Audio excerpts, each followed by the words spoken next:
And our top story this hour, the Johannesburg Magistrates Court has made an order to deport undocumented foreign nationals that were amongst people arrested in police raids in the city centre last week.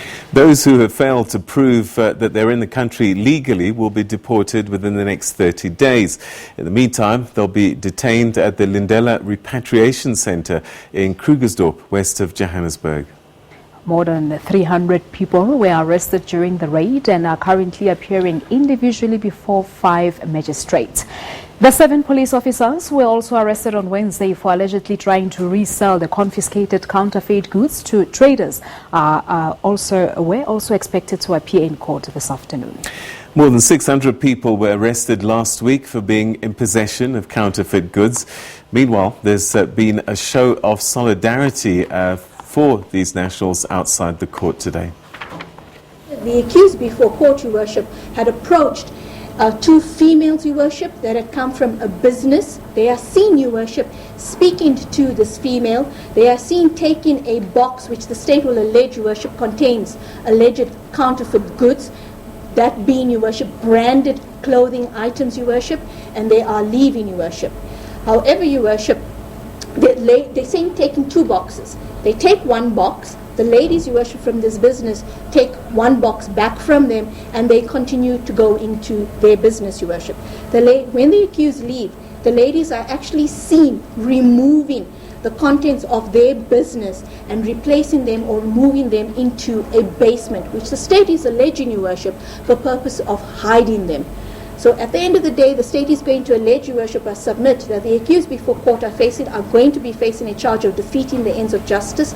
In the sense, Your Worship, the state will allege and submit that the accused had actually or literally tipped off these ladies, Your Worship, as to the operation that was about to be start, Your Worship, and which they were a focus of the operation. Hence, the ladies moved their goods from their business into a hiding spot, Your Worship, so to say. So what is the state attitude regarding bail? As far as bail is concerned, Your Worship, today my instructions are, Your Worship, that bail is to be opposed, Your Worship.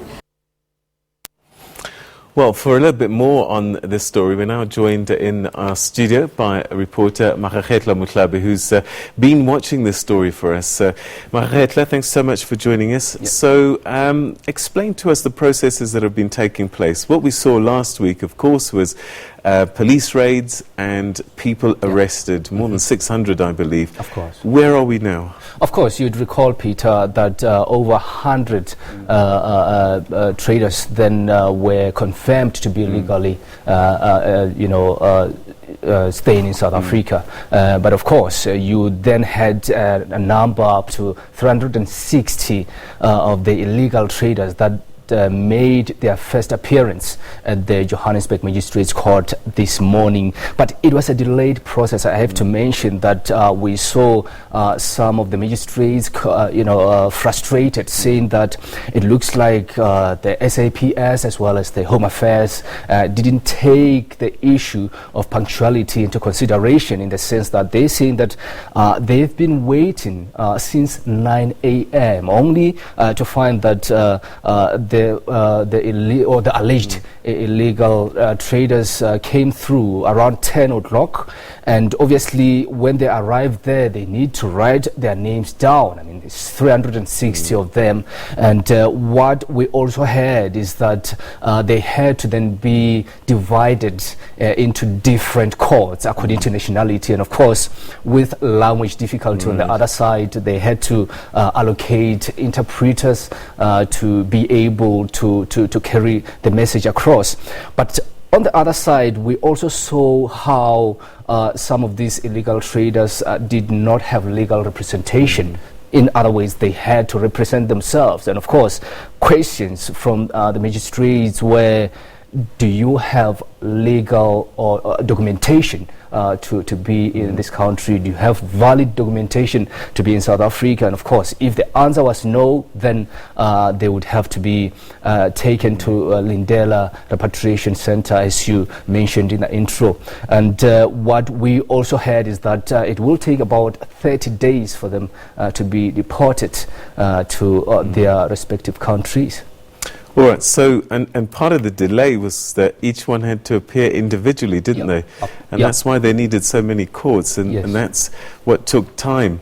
So, where are they now? They're still detained? Where are these nationals? Well, I can tell you that court is still in session. In fact, the magistrates made an announcement that they really need to finish with this process as soon as possible. So we spoke to some of the court managers there, and they told us that they are likely to finish today because they really want to make sure that the backlog is out of the way, considering that there are still a lot of cases that they really need to attend. But on the other side, Peter, I'm sure you are aware that initially we were mentioning that 7 police officials were also expected to appear, only to find that it's 10. And of course, among those are 2 officials from the tactical response team, and that's the clip that you saw there. And of course, as you heard from the state prosecutor saying that they would definitely oppose bail on all these 10 officials. We're expecting others to appear again tomorrow because they still need to verify their addresses. Others, of course, will appear next week on Monday for formal bail application. Remind us why these 10 police officers were arrested.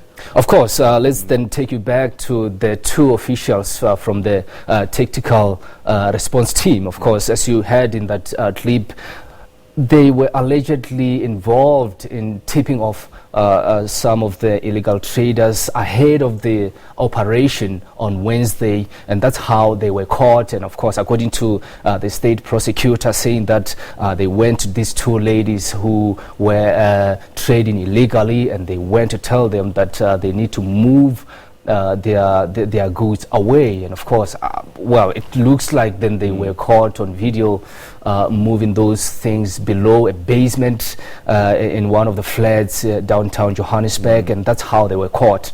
But again, with the other police officials, we heard that instead of delivering all the counterfeit goods that were confiscated, they decided to leave some in some of their vans to allegedly take home.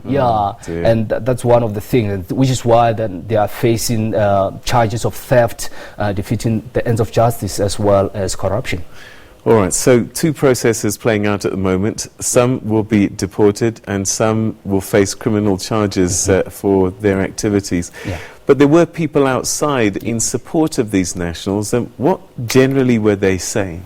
I mean, quite interesting that some of these people that came through to show their solidarity are locals, South Africans, who are saying that some of the South African leaders that we see them holding high offices in the political sphere were in exile in some of these countries. So why would then the South African government treat them this way when they also gave them space back in the day? But again, they are also saying that we are here to show solidarity because we don't believe that all of them are guilty. We believe that police actually just arrived and then brushed everyone with the same paint, and which is why we're really calling for the Home Affairs as well as Maageketla, Minister of Police, to tell the court to release them, which I don't think is possible because court is already in session, and as we've already mentioned, some will definitely be deported according to the magistrates there. All right, so many layers to this story. So one is an emotional one, saying that we're all Africans, we shouldn't be asked to produce passports and documentation. Another layer, of course, is the law of the land, and if you can't prove that you are here legally, the courts are compelled to send you back home. And then the other layer, of course, is the corruption, not just within the police, but the Home Affairs Department, because some of these people may have documents that need to be checked for their authenticity. So it's not enough just to say, I've got documents. They've got to verify that they're actually legal. So there's quite a lot that's being looked at the same time. It's quite a lot. I mean, you'd recall, I think it was just yesterday when we had Johannesburg Mayor Mohlabe saying that it clearly shows that Home Affairs are not doing their work. It clearly shows that our borders are porous, because then again, how does it help to really just arrest people in the inner city when we know that there are more coming into the country? So it really shows that the system really needs to improve on the other side.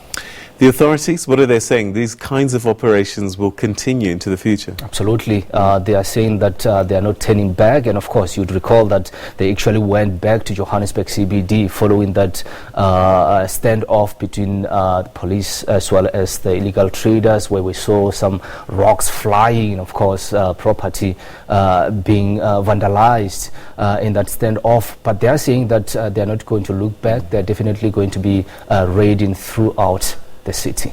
All right, Maageketla, we'll leave it there for the time being. Thanks so much indeed for that update. All right, we'll keep you abreast with developments in that particular story. In another court today, the North